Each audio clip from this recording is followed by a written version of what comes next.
Le gouvernement russe a annoncé cette semaine que l'économie entrera en récession l'an prochain à cause de la baisse des prix du pétrole et des sorties de capitaux. Parce que les revenus pétroliers sont l'épine dorsale de l'économie russe et que Trump cherche à cibler ici une faiblesse clé de la Russie. L'économie de guerre russe est en grande difficulté. À cause des tarifs de Trump, les marchés pétroliers ont chuté de près de 15% depuis le début du mois et le pétrole russe, l'Oural, est tombé en dessous de $50 le baril. Ce n'est pas une bonne nouvelle pour Poutine, qui utilise tous les revenus pétroliers de la Russie pour financer son invasion insensée. Alors, pour comprendre comment cela affecte les soldats russes en première ligne, nous devons comprendre à quel point la Russie dépendait de ses revenus pétroliers. Voici plus de détails à ce sujet. Historiquement, le pétrole et le gaz ont été des sources de revenus jumelles pour le budget de la Russie. C'est d'une importance cruciale. Mais ces dernières années, je dirais que le pétrole est devenu sans doute plus important que jamais dans l'histoire moderne de la Russie. Car évidemment, l'Europe était un énorme client pour son gaz qui a changé ces 2 dernières années. Il achète toujours du gaz, mais beaucoup moins. Avant, le pétrole était crucial. Je veux dire que le pétrole et le gaz combinés représentent entre 30 et 50% des revenus annuels de la Russie dans leur budget, donc en fonction des flux à un moment donné, et le pétrole représente de plus en plus la majorité de cela. 30 à 50%, et en plus de cela, au cours des 3 dernières années, Poutine a augmenté les dépenses, le budget militaire a triplé en 3 ans, et c'est une corrélation réelle intéressante, mais nous ne connaissons pas les chiffres exacts, car nous ne pouvons pas être sûrs de ce qu'il faut croire de la Russie, mais le chiffre officiel de l'année dernière était que la Russie a reçu environ 110 milliards de dollars du pétrole, et cela correspond à peu près à ce qu'elle dépense pour son armée. Donc cela pourrait être entre 100 et 150, mais essentiellement, c'est ce qu'ils dépensent pour leur armée est essentiellement le même montant qu'ils obtiennent pour leur pétrole. Donc c'est le pilier fondamental, c'est leur arme économique la plus importante, c'est le pétrole. Au moment de l'enregistrement de cette vidéo, les prix du pétrole continuent de baisser. En fait, ils sont à un niveau si critique pour l'économie de Poutine qu'un banquier d'investissement russe a qualifié cela de crise massive pour l'économie russe. Voici donc ce que cela signifie exactement pour l'économie russe et les efforts de guerre russes. N'oubliez pas de vous abonner ci-dessous pour suivre toutes les actualités géopolitiques comme celle-ci. Commençons! Comme vous le savez, les prix du pétrole sont cruciaux pour le budget fédéral russe. Rien que ces 2 derniers mois, 30% des revenus du budget fédéral russe provenaient du pétrole et du gaz, et c'est selon les données russes. Ce qui aggrave cette situation, c'est le fait que le ministère des Finances russe a planifié toute l'année en supposant que les prix du pétrole resteraient autour de $70 le baril et maintenant ils approchent $50 le baril. Le déficit budgétaire de la Russie pourrait donc s'avérer nettement supérieur aux prévisions. En fait, même les médias russes réalisent à quel point c'est une mauvaise nouvelle pour l'économie russe. Les médias russes, qui reçoivent leurs arguments directement de Poutine, directement du Kremlin, disent que l'économie russe était au bord de la récession l'année dernière. Et maintenant, avec la baisse des prix du pétrole, le ralentissement de l'économie mondiale à cause des tarifs, l'économie russe pourrait tout aussi bien tomber en dépression. Voici un extrait de nul autre que Steve Rosenberg couvrant les médias russes. Un ralentissement de l'économie mondiale peut affecter négativement les prix du pétrole. Vendredi, ils ont chuté brusquement de $72 à $66 le baril, et c'est négatif pour les revenus budgétaires russes. RBK est d'accord que le principal risque pour l'économie russe se manifeste déjà dans la baisse des prix mondiaux de l'énergie en prévision d'un refroidissement de l'économie mondiale. Les revenus pétroliers et gaziers en Russie étaient déjà en baisse. Selon le rapport gouvernemental, en mars, ils ont 17,3% en un an. Ils tentent de rester optimistes. Les prix du pétrole baisseront à court terme à cause des tarifs de Trump, mais augmenteront par la suite. Pas un tel optimisme dans le magazine Yesevisa, qui rapporte que la chute des marchés de l'énergie sera très douloureuse pour la Russie. Au printemps 2025, l'économie russe était déjà quelque part entre un déclin et une récession. Maintenant, une crise commerciale mondiale, une baisse de la demande en Chine et de nouvelles sanctions anti-russes pourraient aggraver encore plus la situation pour notre économie. Le déclin de l'activité économique en Russie peut être illustré par la baisse du trafic de fret. En mars, le trafic ferroviaire russe a diminué de 7,2% par rapport à mars 2024. Les ventes de nouvelles voitures ont atteint leur niveau le plus bas en 10 ans. En mars 2025, elles ont chuté de 45% par rapport à la même période l'an dernier. Maintenant, selon le porte-parole russe Dmitry Medvedev, ces baisses de prix sont dues aux tarifs Trump qu'il a imposés à presque tous les pays du monde. En fait, les médias russes étaient ravis d'apprendre que la Russie n'a pas été touchée par les tarifs. Mais la Russie fait toujours face aux conséquences. Ici, nous avons l'administration Trump expliquant pourquoi la Russie n'a pas été touchée. Pourquoi le président n'a-t-il pas inclus la Russie dans la liste des pays qui font face à des tarifs? Il y a évidemment une négociation en cours entre la Russie et l'Ukraine, et je pense que le président a pris la décision de ne pas confondre les deux problèmes. Cela ne veut pas dire qu'avec le temps, la Russie sera traitée de façon radicalement différente des autres pays. Mais la Russie n'est-elle pas l'un des rares pays qui n'est pas soumis à ces nouveaux tarifs? Ah, ils sont en plein milieu d'une négociation, Georges, n'est-ce pas?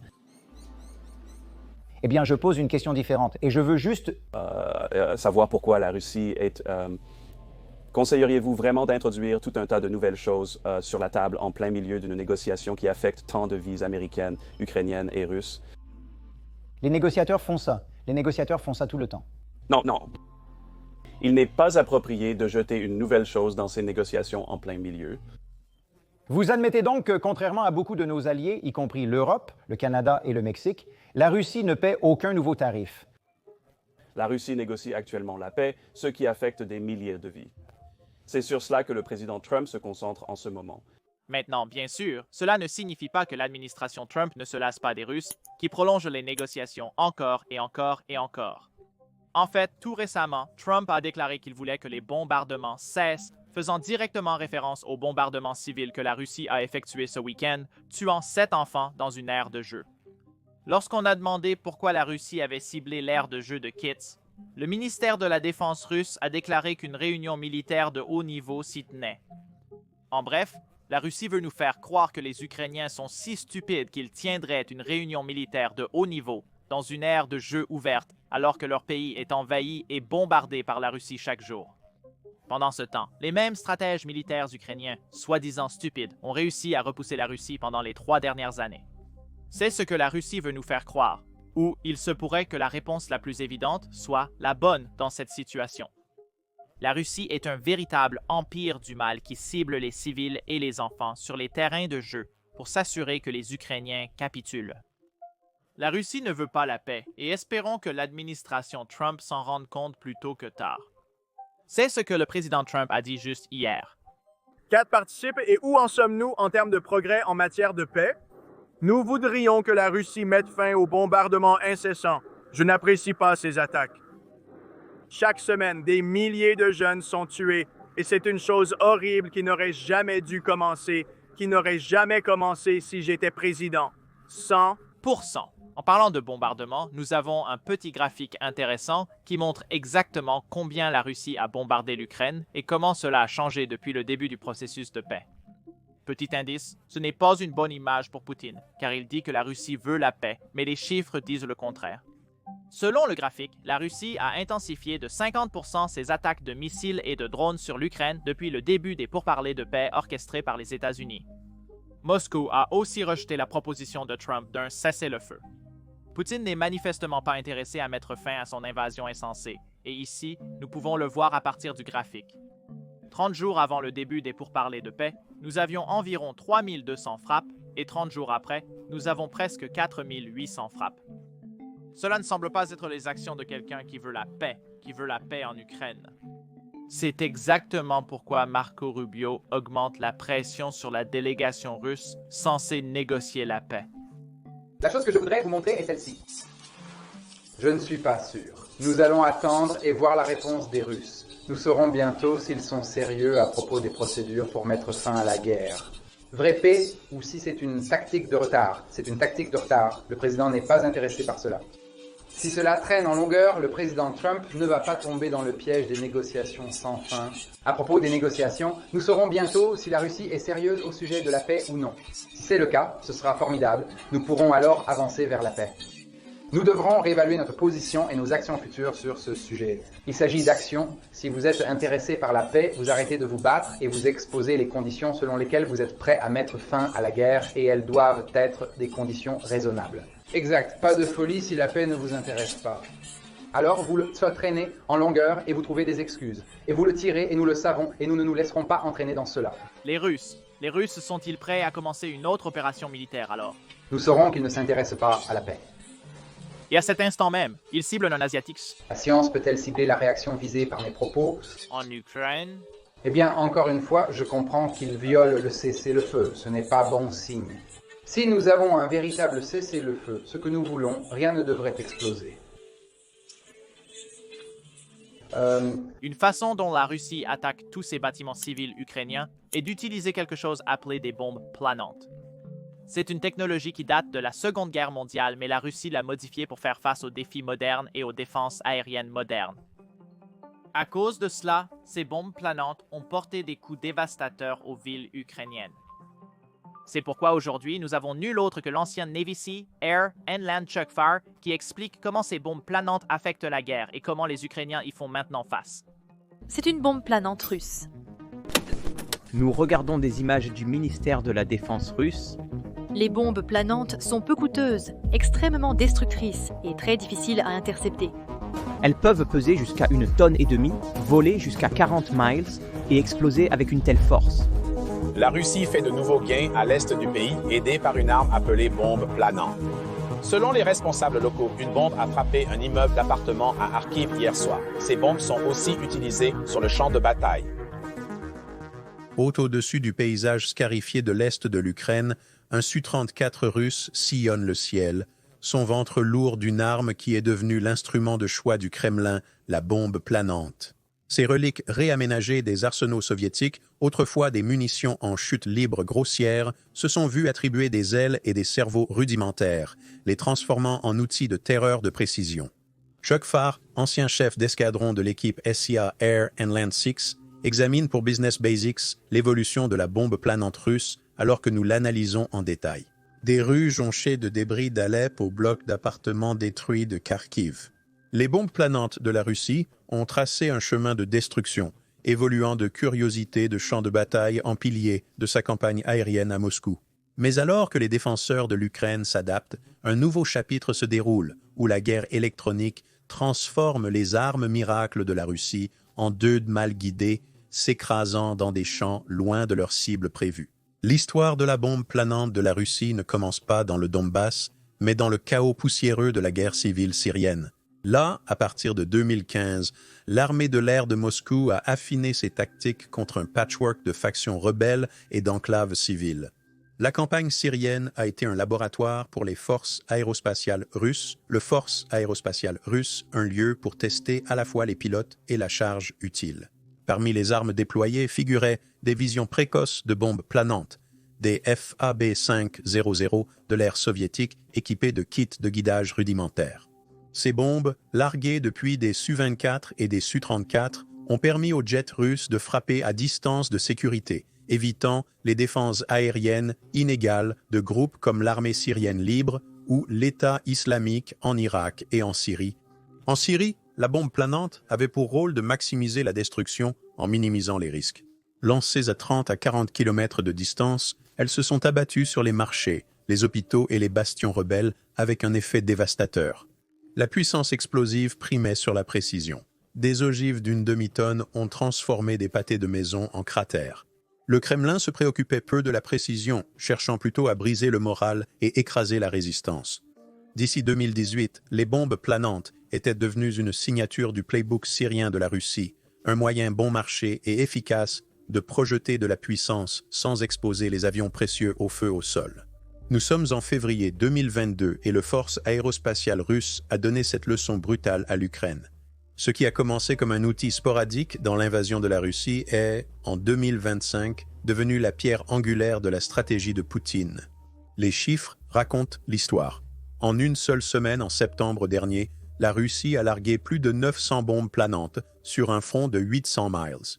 Ce ne sont pas des frappes chirurgicales, mais des attaques massives visant à briser la volonté de l'Ukraine de se battre. Les bombes planantes qui martèlent l'Ukraine aujourd'hui sont une famille de munitions soviétiques réaménagées, améliorées avec le module universel de glissement et de correction.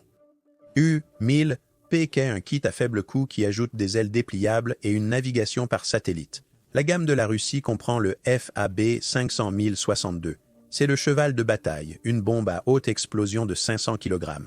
D'une portée de 60 à 70 km, ce type de missile s'abat quotidiennement sur les positions ukrainiennes. Il y a ensuite le FAB 1500, un mastodonte d'1,5 tonne introduit en 2023, capable de raser des défenses fortifiées. Sa portée est légèrement plus courte, environ 50 à 60 km. Mais sa charge militaire de 700 kg en fait une arme de terreur. Le FAB 3000 Mern 54, c'est le poids lourd déployé à la mi-2024, emballant 1400 kg d'explosifs. Pesant 3 tonnes, c'est un brise-bunker avec une portée de 50 à 60 km, bien que sa taille limite son déploiement au Su-34 volant plus près du front. Ensuite, le UPAB 1500B, une bombe plane spécialement conçue, pas une rénovation, avec une guidance Global Navigation Satellite System et une portée de 90 km dans ses dernières itérations. C'est un oiseau plus rare mais plus mortel et conçu pour des frappes en profondeur. Ces armes ont un trait commun, elles sont bon marché. Un kit UMPK coûte environ 20 000 ou 25 000, une fraction des millions nécessaires pour des missiles de croisière comme le Karchun 01. Les vastes stocks soviétiques de la Russie, des dizaines de milliers de FAB, fournissent un approvisionnement sans fin, faisant des bombes planantes l'outil parfait pour la guerre d'usure de Poutine. Ils atterrissent souvent sur les immeubles d'appartements en Ukraine. De Kharkiv à Zaporizhia, ces munitions guidées avec précision ont une préférence sinistre pour les cibles civiles. Rien qu'en 2024, l'Organisation des Nations Unies a signalé 360 morts civiles et 1800 blessures dues à des frappes de bombes planantes, soit 3 fois plus de victimes qu'en 2023. Une seule FAB 3000 peut anéantir un bloc résidentiel de plusieurs étages, transformant les maisons en tombes. Les commandants russes invoquent la nécessité militaire, mais le schéma est clair. La terreur est l'objectif et les complexes d'appartements sont dans le mille. Comment les bombes planantes de la Russie se comparent-elles à leurs homologues de l'OTAN, les analogues occidentaux? Principalement la munition d'attaque directe conjointe fabriquée aux États-Unis, le Joint Direct Attack Munition et sa variante à portée étendue, le Joint Direct Attack Munition Extended Range, offrent un contraste frappant à la fois en termes de conception et de performance. Les Joint Direct Attack Munitions de l'OTAN affichent une erreur circulaire probable de 5 à 10 mètres, grâce au Global Positioning System crypté et à la sauvegarde de navigation inertielle. Les bombes équipées de UMPK de la Russie, qui dépendent du système Global Navigation Satellite System moins robuste, gèrent une erreur circulaire de 20 à 30 mètres. Et cela dans des conditions idéales. Le FAB 3000, malgré les affirmations russes d'une précision de 10 mètres, dérive souvent plus loin avec des images montrant des ratés de 50 mètres, ou plus. Les armes de l'OTAN ont également la portée. Le JDAMER atteint 70 à 80 km, surpassant la plupart des bombes planantes russes, à l'exception des derniers modèles de l'UPAB 1500. La petite bombe à diamètre réduit lancée depuis le sol par les États-Unis et fournie à l'Ukraine étant cela à 110 miles, éclipsant les offres russes. Cependant, les jets russes compensent en volant à des altitudes plus élevées, grappillant une portée supplémentaire au prix de la vulnérabilité. Les bombes planantes russes sont moins avancées. Les bombes de l'OTAN disposent de signaux cryptés et de technologies anti-brouillage, les rendant résistantes aux contre-mesures électroniques. La dépendance de la Russie à l'égard du Global Navigation Satellite System non crypté laisse ces bombes planantes exposées, une faiblesse que l'Ukraine a exploitée avec un effet dévastateur. En bref, les bombes planantes de l'OTAN sont des scalpels, précises, fiables et coûteuses. Celles de la Russie sont des marteaux, grossières, produites en masse et sujettes à l'échec face aux défenses modernes. Pourtant, la quantité a une qualité à part entière, et la capacité de la Russie à larguer des milliers de bombes chaque mois maintient les défenses aériennes de l'Ukraine sous pression. Pendant 2 ans, les bombes planantes de Poutine ont paru imbattables. Les défenses aériennes ukrainiennes, les Patriots, les S-300, voire les F-16, pouvaient abattre les Su-34 et Su-35, mais les bombes elles-mêmes étaient insaisissables. Petites, non propulsées, sans signature thermique, les bombes planantes de Poutine défiaient l'interception traditionnelle de missiles. D'ici mi-2024, la Russie martelait les lignes ukrainiennes en toute impunité, affaiblissant les défenses pour les assauts d'infanterie qui capturaient Avdiivka et se rapprochaient de Pokrovsk. Puis quelque chose a changé. Les sorciers de la guerre électronique de l'Ukraine, de petites équipes d'ingénieurs et d'innovateurs, ont réussi à déchiffrer le code. Entré le Lima Jammer, un système fait maison qui ne se contente pas de noyer les signaux dans le bruit, mais attaque les récepteurs de navigation des bombes planantes russes avec un mélange de brouillage, de leurres et d'attaques cybernétiques. Ciblant le système Global Navigation Satellite System Lima et d'autres plateformes de guerre électronique, inondent les ondes de brouillage, coupant le lien satellite de la bombe et les envoyant hors de leur trajectoire. Les résultats sont stupéfiants. Là où autrefois une seule FAB-500 pouvait aplatir un poste de commandement, les pilotes russes signalent maintenant qu'ils ont besoin de 8 voire 16 bombes pour atteindre une cible. La chaîne de télégramme non officielle Fighter Bomber, porte-parole de l'armée de l'air russe, a déploré en février 2025 que tous les systèmes de correction guidés par satellite ont quitté le Tchad. 3 attaques se distinguent comme les plus sauvages de la guerre. Est, un témoignage de la campagne implacable de Moscou pour briser l'esprit d'une nation par la terreur. Premièrement, le 28 janvier 2025, Zafarissa. 2 FAB-500 se sont écrasés sur un site industriel juste au moment où les travailleurs terminaient leur journée, tuant 13 personnes et blessant 122. 50. Organisation des Nations Unies l'a qualifiée de frappe la plus meurtrière en près de 2 ans. Des éclats d'obus ont déchiré des maisons, des voitures et des personnes. Un sombre rappel que la précision de la Russie vise souvent les sans défense. La voix du gouverneur régional Ivan Fedorov s'est fissurée en observant le carnage. Une ville autrefois considérée comme sûre est maintenant une cible pour l'expansion de Moscou. 11 novembre 2024. À Zafarissa, de nouveau une cible. 3 bombes planantes ont déchiré un bloc résidentiel, aplatissant un appartement de 2 étages et un dortoir. Une personne a été tuée, 21 blessés, dont un enfant de 4 ans dont les cris perçaient la fumée. La police nationale a documenté les conséquences. Des vies brisées enterrées sous les décombres, une frappe du Kremlin sur des civils déguisés en cibles militaires. Le 1er février 2025 à Poltava, une bombe planante a anéanti un immeuble résidentiel à 240 km du front, tuant 14 personnes, dont 2 enfants. Les équipes d'urgence rampaient à travers les débris et les cris résonnaient. Des vêtements et des jouets étaient dispersés comme des confettis. Un officiel ukrainien l'a qualifié de crime de guerre. La Russie a haussé les épaules. Ce ne sont pas des accidents, des bombes planantes. Des FAB-500, des FAB-1500 ont plu sur des immeubles d'habitation et des écoles, pas sur des bunkers. Le bilan de Moscou ? 360 morts civiles en 2024 seulement, selon les organisations des Nations Unies. Précision ? Sans importance. La terreur est l'objectif. L'Ukraine endure, mais chaque cratère laisse une cicatrice sur une nation qui se bat pour respirer librement. Des cibles de grande valeur, des fortifications, des centres logistiques, ces immeubles d'appartements condamnés sont maintenant couverts par la guerre électronique ukrainienne, transformant les frappes meurtrières de précision russes en paris risqués. Le taux d'échec s'accroît pour la Russie. Au début de 2023, les bombes planantes ont frappé à 20 à 30 mètres de leur point de visée, 70% du temps.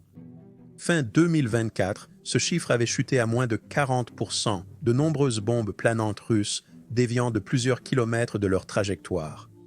Un rapport du 18 mars 2025 cite des fabricants ukrainiens affirmant que le déploiement de Lima a diminué la précision, rendant ainsi les bombes planantes inefficaces.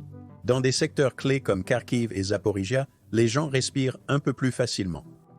Les tentatives russes d'adaptation, en changeant de fréquence, en ajoutant des antennes, ont échoué alors que les équipes ukrainiennes démontent les débris et ajustent leurs brouilleurs en temps réel. Ce n'est pas seulement une victoire technique, c'est un bouleversement stratégique. Chaque sortie du Su-34, coûtant des millions en carburant et en entretien, risque maintenant d'échouer pour peu de gains. Le réseau de guerre électronique de l'Ukraine, portable, évolutif et de plus en plus omniprésent, a saturé le front, renversant le scénario de la guerre aérienne de la Russie. Là où les Patriots et les F-16 étaient trop peu nombreux pour endiguer la marée, les contre-mesures électroniques s'avèrent être le grand égalisateur. La route à venir ? Les bombes planantes russes demeurent menaçantes. Leur nombre impressionnant, 3500 larguées chaque mois, garantit que certaines trouveront toujours leur cible, surtout dans les zones moins défendues. Mais l'âge d'or de l'UMPK, comme le nomme le bombardier de combat, est en train de s'estomper. La révolution de la guerre électronique en Ukraine témoigne de son ingéniosité sous le feu, une histoire de David et Goliath, jouée dans le spectre électromagnétique. Pourtant, la guerre continue de faire rage. La Russie pourrait perfectionner ses bombes avec une glasnost cryptée, des portées plus longues, des sauvegardes inertielles ou s'appuyer davantage sur les drones et missiles. Pour l'instant, les brouilleurs du Royaume-Uni tiennent bon, transformant les armes de terreur de Moscou en feux d'artifice coûteux. Dans les cieux au-dessus de Donetsk et Sumy, les tueurs silencieux perdent leur voix, un coup mal dirigé à la fois. YouTube vient de faire une annonce stupéfiante. Il paie les créateurs 64 millions de dollars par jour. Pourquoi? Parce que YouTube manque de créateurs en ce moment. C'est pourquoi vous voyez des vidéos sur votre page d'accueil qui ont moins de 1000 vues comme celle-ci. Bien sûr, cela ne signifie pas que tout le monde devrait commencer une chaîne, mais si vous vous êtes déjà demandé à propos de commencer une chaîne YouTube ou une chaîne sans visage, c'est le moment parfait. YouTube paye des millions aux créateurs chaque jour et il favorise maintenant plus que jamais les nouvelles chaînes et les petites chaînes. Mais je suis sûr que vous avez de nombreuses questions sur comment commencer et développer une chaîne. Je reçois constamment ces questions par email de la part de certains d'entre vous. C'est pourquoi nous avons décidé de mettre tous nos conseils YouTube dans un seul camp d'entraînement totalement gratuit. Si vous souhaitez créer votre propre chaîne YouTube, inscrivez-vous à ce camp d'entraînement en cliquant sur le lien dans la description ou en scannant le code Quick Response à l'écran. Ce camp d'entraînement est comme un appel Zoom. Il est donc limité à 100 personnes à la fois. Alors assurez-vous de vous inscrire avant qu'il ne soit complet.